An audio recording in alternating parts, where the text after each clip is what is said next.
Pikmin 4 is within our grasp. Pikmins 1 and 2 both had a profound impact on my childhood, and after a decade without a main series release, I'm more than ready to return to PNF 404 for more grand adventures on a tiny scale.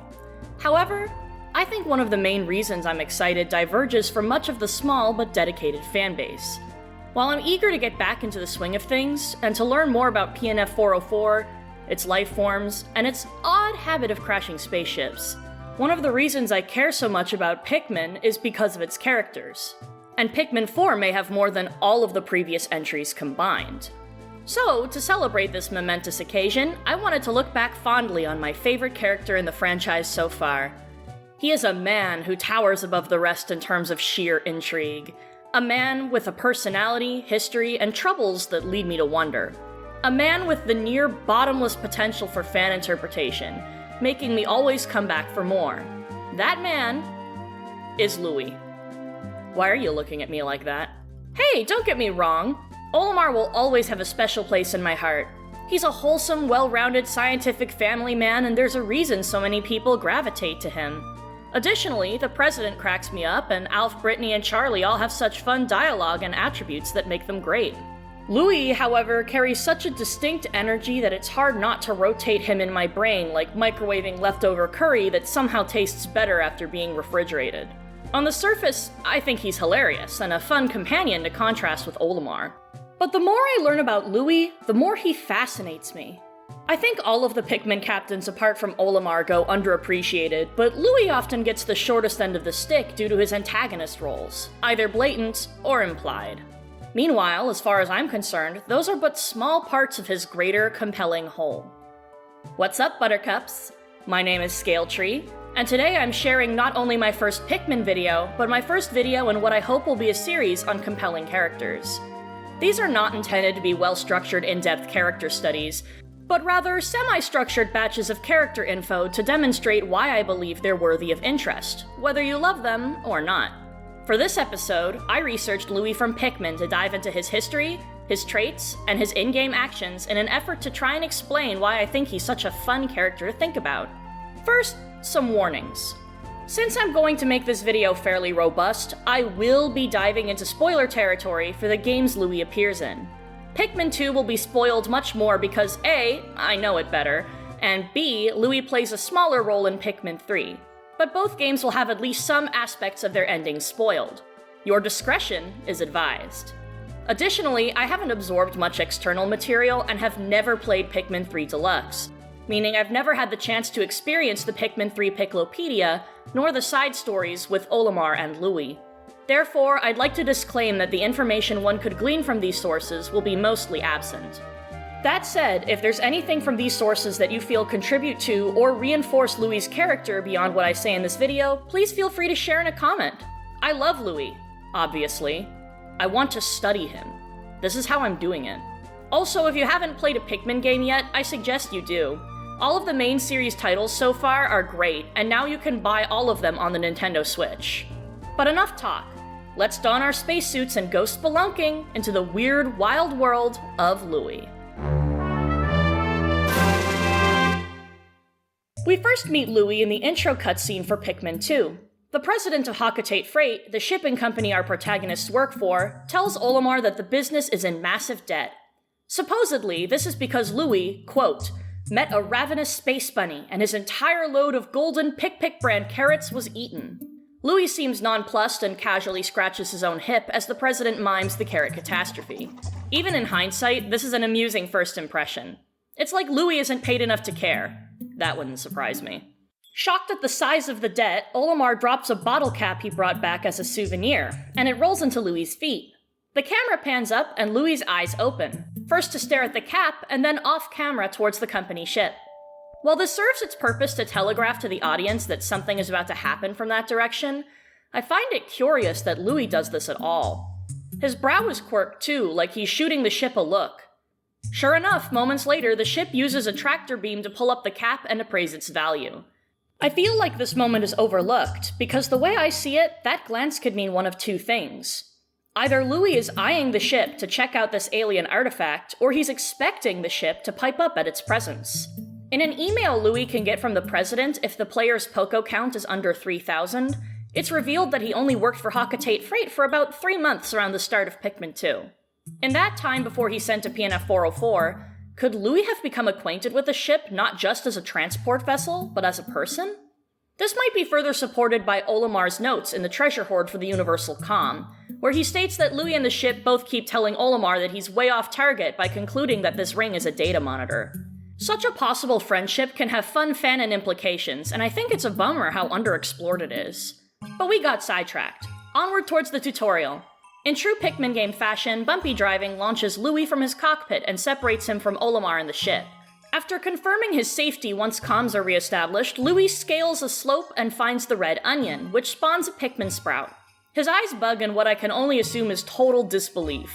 Is his inner skeptic stunned? It's funny, to say the least. After plucking the Pikmin, it approaches Louie and startles him. He runs and is pursued. Louie only seems to calm down once he realizes that the Pikmin means him no harm. It's an adorable cutscene that not only instantly endeared him to me, but it establishes Louie as a bit of a nervous Nelly compared to the outwardly composed Olimar. I'm getting ahead of myself, though. Before that happens, the ship says that Olimar's description of the Pikmin resembling Pick carrots is accurate, and Louie begins to drool. This moment, though subtle, foreshadows 2 other things we learn about Louie. The first, and quicker to explain, is that Louie turns out to be the true culprit behind the disappearing Pick carrots. Completing all 30 of Pikmin 2's challenge mode levels without deaths unlocks a cutscene called Louie's Dark Secret, which confirms this. So, the Space Bunny story is a load of crock, but Louie nonetheless tells it in a way that the president totally buys. In fact, the president only starts doubting the claims in a pair of emails that can only appear if a player's Poco count stays at less than 3,000 for a long time. Perhaps this says more about the president's gullibility, but to me, this is evidence indicating that Louie can be a convincing liar when desired. If so, how and why did he get so good at it, especially when the story sounds, to a human player at least, pretty fishy? The possibilities beckon me. The second thing this moment portends, and a much more integral aspect of Louie's character, is the hint towards his appetite, which is so critical in fact that I really ought to... Louie is utterly insatiable. Mood. His Piklopedia entries in both games detail how to prepare every living thing on PNF 404 for consumption, or warn against those he finds inedible. According to Olimar, cooking is also something Louie is quite good at. The captain's opinion aside, the fact that Louie has canonically tried to eat the fucking water wraith really shows the depths he's willing to delve in order to satisfy his cravings. Additionally, his hunger is referenced in the Pikmin 3 data files, which suggests he eats several times as much food as Olimar. Then there's Louie's sheer enthusiasm at the prospect of eating in the Pikmin 3 end cutscene. No thoughts, belly empty. Not to mention he steals every bottle of the Copite's juice during Pikmin 3's story mode, which is a moment I'll come back to later for other reasons. There's way more where that came from, but you get the gist. Louie's relationship with food is a core aspect of his presence in both games.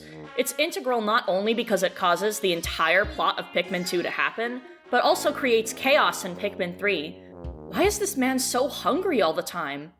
Part of it may have to do with Louie's history and/or family connections.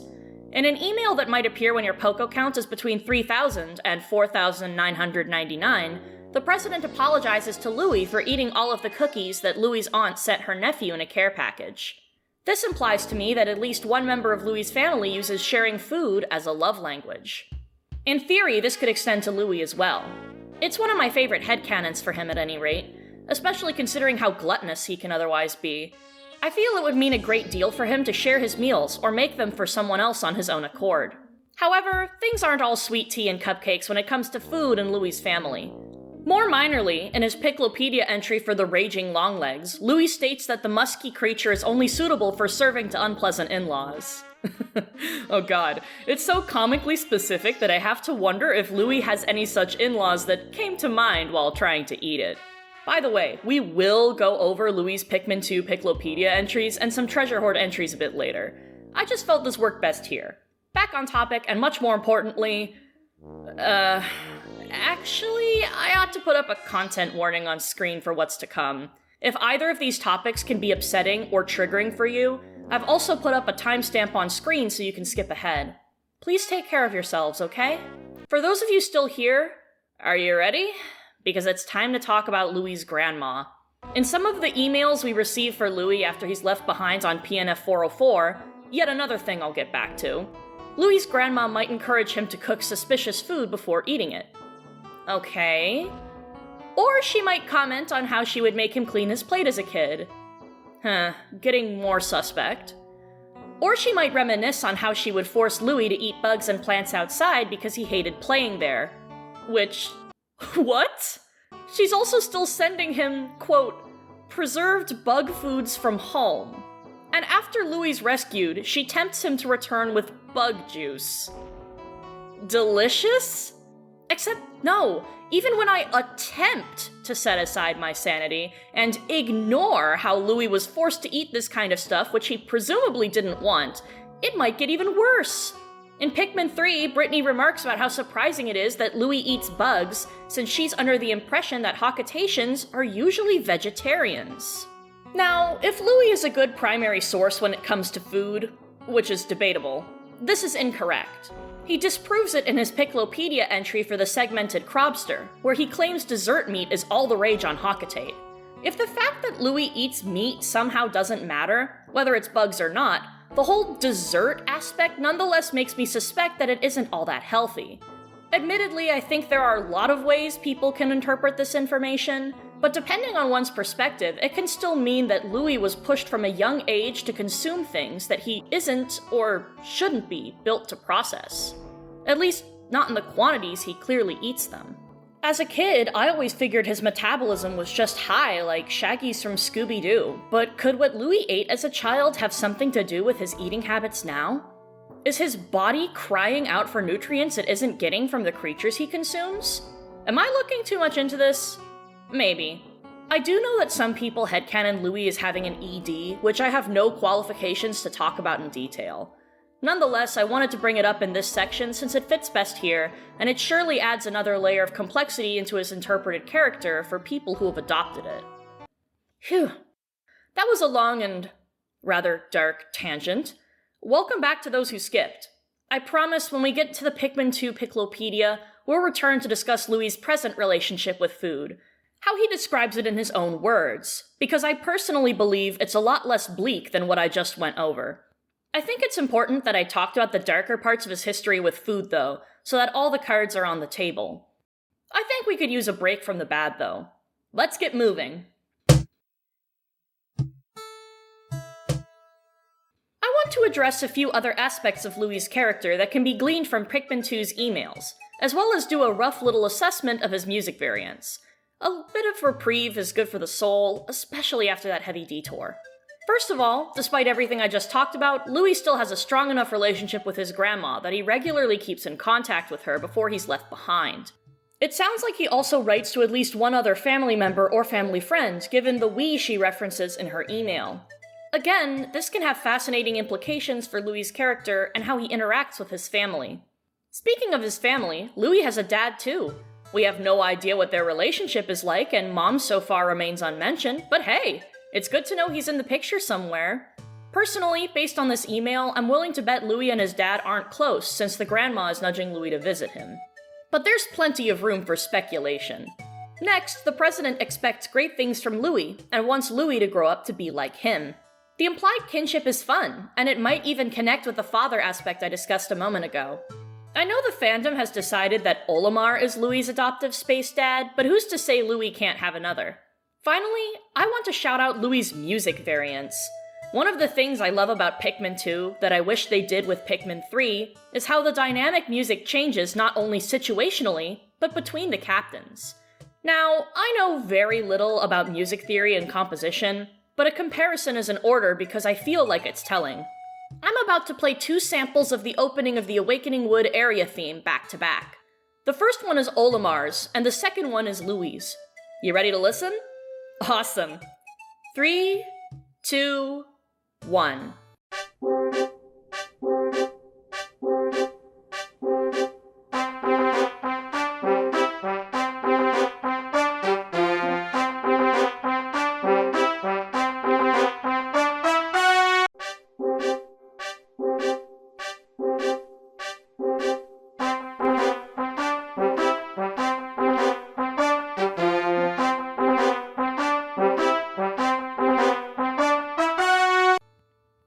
this one because I feel it's pretty obvious, though it's subtler for other themes. In short, all of Louie's variants feel like this. They have a sort of swing rhythm that I can't fully describe, and sometimes I think they even miss some notes compared to Olimar's. To me, this suggests curiosity, inexperience, and a head-in-the-clouds sort of feeling, like Louie is just vibing his way through this adventure. But again, I'm no music expert, so if someone who understands music theory or knows how to compose has anything to add, I'd love to hear from you in the comments. With all that, I think I've covered the little stuff from Pikmin 2, which means it's time to delve back into the darkness, because a certain plot twist could have major implications on how Louie's character is interpreted. As soon as the debt is repaid, the Hakatate freight ship tells Olimar and Louie to prepare to blast off. However, despite this, Louie is left behind on PNF 404. I feel like most Pikmin fans can agree that this is a major turning point story-wise, but this begs the questions, why and how? Louie's right there. He's there! Why does he not board the ship on time? How do neither the ship nor Olimar notice his absence before takeoff? On Olimar's and the ship's end, I wonder if it has something to do with Louie's notably quiet nature. This is referenced not only in a data file in Pikmin 3, but at least twice in the Pikmin 2 treasure hoard, for the Silencer and the Cosmic Archive. But on Louie's end? I have no idea. Actually clueless. But I find this as intriguing as the rest of him, so I'd love to hear theories if anyone has any. We then jump to the mid-game credits, where we see a montage of Louie stranded on PNF 404. The first shot shows him running to some plants and then giving the camera a hard stare. It's tough to tell with the lighting on his helmet if he's glaring or if he has a brow quirked, but either way, he's clearly displeased. Looking around and realizing he's alone, Louie sallies forth into the unknown. I won't go into the montage that follows in order, but I'd like to make general notes. There are several moments when he's resting, like on a lily pad or inside of a calla lily, I think? A white cone-shaped flower, but not a cone flower. That's not confusing at all. At one point, he also passes out on a rock. These suggest laziness, and I won't say that isn't valid, especially considering Louie's vibes, but look at some of the other things he does in the montage. He jumps off of a ledge without any issues, like other competent Pikmin captains. He observes his surroundings from multiple safe vantage points behind large leaves. And somehow, he climbs a tree and doesn't even look tired while he's up there. On the contrary, Louie is doing straight-up stretches. No other Pikmin captain, to my knowledge at any rate, has ever made it to the top of a tree. I think, if anything, this montage proves that Louie can be a more than capable explorer when he has to be. In theory, it could even recontextualize all the moments of him resting. He's stranded. My man has to conserve energy. The montage ends with him looking up towards the open blue sky, and then towards the player. While the latter is a funny and also kind of sad fourth wall break, the former inclines me to believe that he does hold on hope, at least for a while, that he's going to be rescued. But the next time we see Louie, well... Oh shoot! It's final boss time! Before the Titan Dweevil reveals itself, the company ship comments on how Louie ventured to the depths of the Dream Den alone. This further supports my comments on Louie's Left Behind montage, reinforcing his abilities. But the ship also notes that Louie isn't moving. After the fight, the ship confirms that Louie isn't dying, just unconscious. So what about this whole situation is so interesting? Well, if you've been a Pikmin fan for a while, you've probably heard of the Louie controls the Titan Dweevil theory. The most damning evidence which supports it is that the company ship straight up says in his sales pitch for the King of Bugs treasure that Louie hijacked a colossal insect's brain. Then there's the fact that Louie's grandma, Olimar, and the ship all say in various spots that Louie and Bugs seem to be on the same wavelength. Also, Louie now keeps telling Olimar and the President to call him the King of Bugs after he's rescued. And Dweevils tend to take on the personality of whatever's on their head as part of their mimicry. So if Louie is indeed left behind by accident and no one saves him for so long, draining him of all hope, it's reasonable to conclude that he'd be mad or vengeful. All of these are great arguments as to why Louie might be the true antagonist of Pikmin 2, Pick Carrot incident notwithstanding. But not to rain on the parade, I think there's some evidence that can be used to doubt this theory as well. The ship has a tendency to make up stuff or exaggerate in his sales pitches, so his claim ought to be taken with a bit of salt. Olimar also doesn't believe that Louie controls the Titan Dweevil, and since he's gotten to know him over this adventure, I think he's at least a decent judge of Louie's character. The King of Bugs title thing could also be more of a joke than a serious suggestion. That title, given to Louie when he's appraised like a treasure, is fitting given Louie's personality, history, and the circumstances in which he's saved, so there's an argument to be made that Louie just finds it funny. And, lastly and most importantly, note how the Dweevil cowers and tries to cover itself up as soon as Louie is the last thing on its head. This alone makes me lean more towards the 4 elemental weapons as the source of its hostility, not Louie in a comatose rage state. But whether you believe in the theory or not, it's popular for a reason. It's such a fascinating idea that Olimar's sidekick and one of the playable characters for the first half of the game could be the secret mastermind behind the final boss. I've encountered great fan art based on this premise, and I wouldn't be shocked if there's great fanfiction for it out there too. I feel a level of kinship with those talented folks who are also giving Louie a lot of thought, even if I'm not fully aboard this train. All that said, congratulations! We've reached a Pikmin 2 pause point and are about to take a detour and plummet our Patukuses into Pikmin 3. This video is already so much longer than I thought it would be, and I'm happy about it. I've learned a lot about Louie from emails I missed in my Pikmin 2 playthroughs because I gathered too much treasure too fast. And that's partly why I wanted to start a series like this in the first place, to give me an excuse to dive excessively and, hopefully, entertainingly, into characters I enjoy. If you made it all the way to this point, I applaud you. Should you find this kind of content to your taste, might you consider pushing that lovely subscribe button? I'm a variety channel, but I plan to make more Pikmin videos in the future, and I would love suggestions for other fictional faves I could do a compelling character video on. Okay, the party and self-promo section is over. It's time for Pikmin 3. Louie's first appearance in Pikmin 3 is proof that he never stops getting into trouble. He's calling to Captain Olimar for help, but gets attacked by what is revealed to be the Skornet Maestro. I cheered when I saw him for the first time. It's been a while, buddy. Welcome back. After he's rescued by the Kopites, Louie is taken to the SS Drake, and Charlie states that Louie is going to remain unconscious for a while, as his spacesuit has put him into forced sleep mode due to the nasty surprise attack. Please remember this. It's important.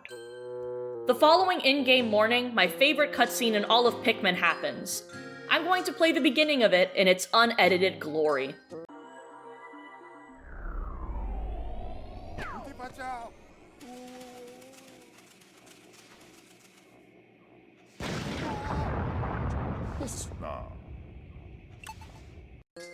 I lose my shit laughing every time this plays. How exactly Louie blows up a whole cinder block that was in his way is never explained. There are no bomb rocks anywhere near that location. I choose to believe he's swole.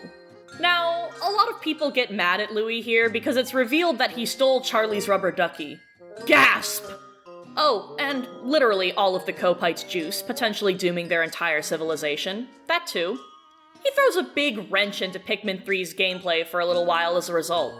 But, guys, can we blame him? No, seriously, can we blame him? Consider Louie's state when he wakes up. The last thing he remembers is being attacked by the Skornet Maestro on a tree stump in the Twilight River, but he awakens in an unfamiliar spaceship above the planet's surface. He thinks he's captured, something Louie confirms with his With the Treasure expedition log, so he lands the ship and escapes as soon as he can. The paradoxical enigma and the rubber ugly items from Pikmin 2 establish that rubber ducks are considered treasures to Hakatations, which is what Louie and Olimar are back on the planet to collect. So why not take it? As for the juice, Louie has no idea he's stealing critical food supplies for a mission meant to save a whole planet. Due to Louie's forced sleep, the Kopites literally never get the chance to explain it before he assumes the worst and flees. While taking all of the juice is definitely going too far, we later learn that the Hakatate freight ship has crashed and Olimar and Louie are both stranded, so it sounds to me like he's prioritizing his survival over that of supposedly hostile strangers. Is it well thought out of him? No. Is it at least kind of understandable given the circumstances? Sure. I think there's more room for interpretation here, but I wanted to bring it up because I feel people don't consider his side of things in this scenario. I would be freaked out too. Also, as an aside, the Copites presumably extracted the seeds from fruits that they used to make juice, meaning as long as they get enough to sustain themselves before obtaining their cosmic drive key, Louie does not doom their planet. Come on, guys. After capturing Louie and returning him to the SS Drake, we don't hear him say anything but food for the rest of story mode. What one might call a silly haha that flanderizes him, I like to interpret as a bit of world building. In his distress signal, Louie is wearing his helmet, and he's intelligible. With his helmet off, however, he only seems to know one word. Do Hawkatations and Copites have translators built into their helmets? It makes sense to me that they wouldn't default to speaking the same language given their different planetary origins. And if that's the case, it stands to reason that the only Copite word Louie knows is food. Gotta communicate about that bottomless belly somehow. Of course, Louie also has his helmet on in the end cutscene and still only says food. It's clear to me, as an enlightened Pikmin fan, that this is because Louie's helmet's translator that definitely exists and is in no way a headcanon of mine is still broken. Ergo, all he's hearing is in the Copite's mother tongue, but he's still trying to communicate. In no world is this bad writing for an established character. 'Tis simply impossible. On a more positive note, I think it's hysterical that Louie is as still as a statue as he floats around the SS Drake. My man just gives up. His energy for a bold escape attempt was used up, and now he knows the Copites are looking for Olimar, so man, whatever, as long as he's fed, he's fine. King. I feel I've almost reached the end of what non-deluxe Pikmin 3 has to offer in terms of Louie's characterization. However, I would be remiss to not mention one of Olimar's memos in the Formidable Oak. In it, he expresses that Louie wouldn't go with him to get the glittering gold atop the stump. It's revealed that this gold is the final boss, the Plasm Wraith, which has taken Olimar captive and won't let the Copites save him without a fight. I really have to wonder just why Louie refuses to go. He and Olimar collect several golden treasures in Pikmin 2, and he's been in scarier looking caves than the interior of the Formidable Oak.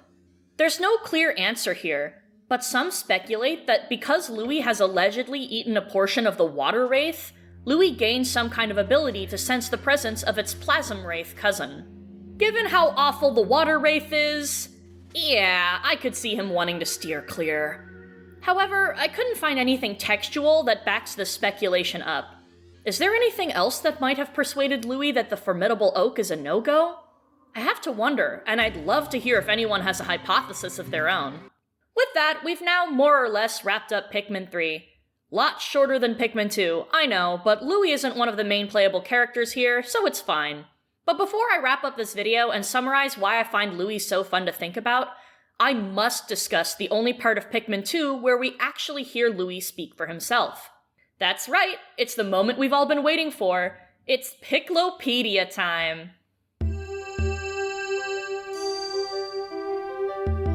As previously mentioned, all of Louie's Piklopedia entries have to do with cooking the plants and creatures of PNF 404. In most entries, you can tell just how much he enjoys cooking. Despite his unwieldy appetite and the potential food-related trauma I discussed earlier, it's clear that, under good circumstances, Louie is a creative gourmet. He paints vivid descriptions of his cooking recommendations. So vivid, it's hard not to feel hungry when reading them. Except for the lesser spotted jelly float, that is. I'm judging him for that one. Yuck. Nonetheless, his love for food is so great that in the iridescent glint beetle entry, Louie says that, if he had the funds, he would upgrade his kitchen, buy galactic-class ingredients, and even star in his own cooking show, The Insect Gourmet. Somehow, in spite of his quiet personality, he maintains a fantasy of sharing what he loves with others. In that way, I actually quite relate to him. But, of course, not all of Louie's opinions in the Piklopedia are positive. He can be pretty savage when he has a critique. I guess even a man who grew up eating bugs and grass and tries to cook some of the weirdest shit imaginable can have a refined palate. Just listen to this one about the giant bread bug. Although cooking this colossal beast yields a mountain of meat, every ounce of it is flavorless. Only suitable for intergalactic all-you-can-eat buffets. What has a buffet ever done to him? Entries like these imply he's more of a snob than his wifty demeanor suggests. And I love that. To me, little foibles like these make characters feel so much more alive. On a related note, these critical entries are also straight up hilarious, along with the entries where Louie says something is inedible.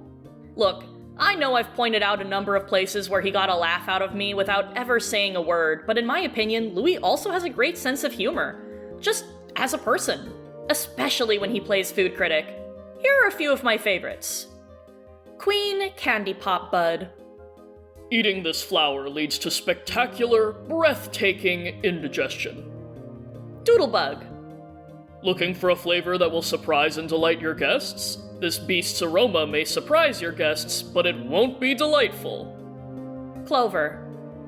Mildly poisonous.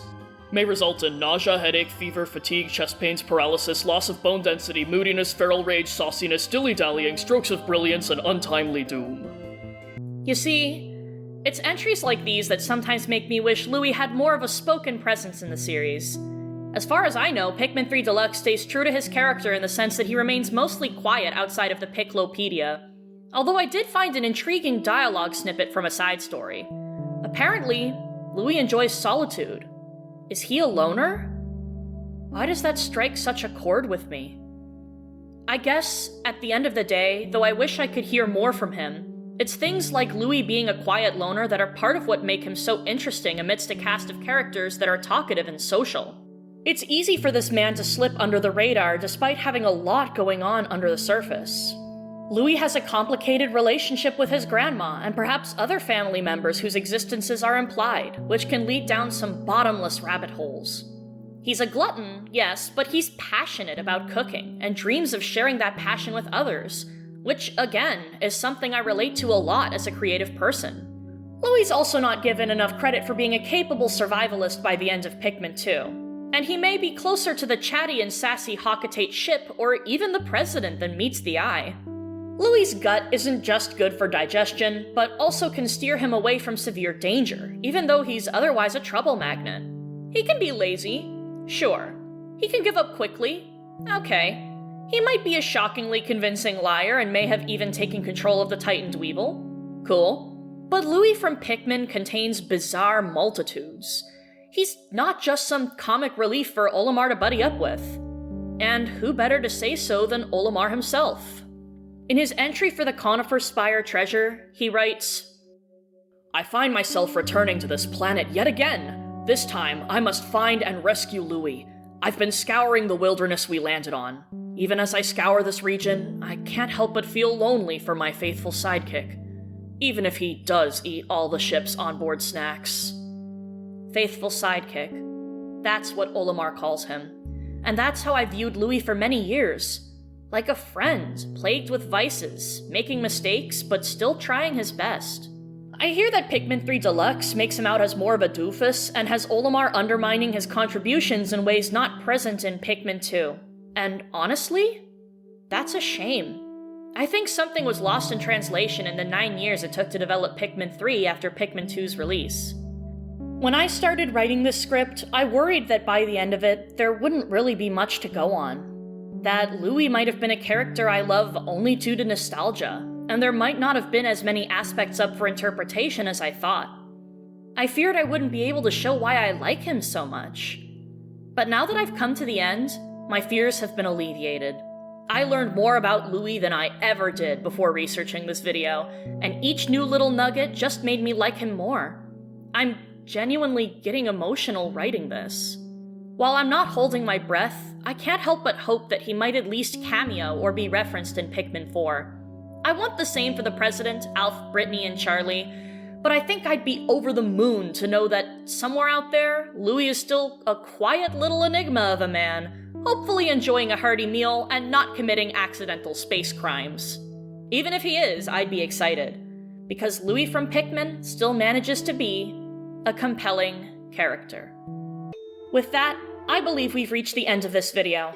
If you stuck around this long, thank you for listening, and I hope you enjoyed my content. I'd like to give a shout out to the Pikmin Wiki for its preserved notes for the Piklopedia, Treasure Hoard, and Small Talk entries. Special thanks also goes to Midnight and Beyond's mail entries video for Pikmin 2. It has voice acting and is super cute. I highly recommend checking it out if you're curious. I've put a link in the description below. Anyway, if you like this video and are interested to see more, I'm sure you know what to do. In the meantime, I've been your hostess Scaletree, and I hope to see you around. Bye guys!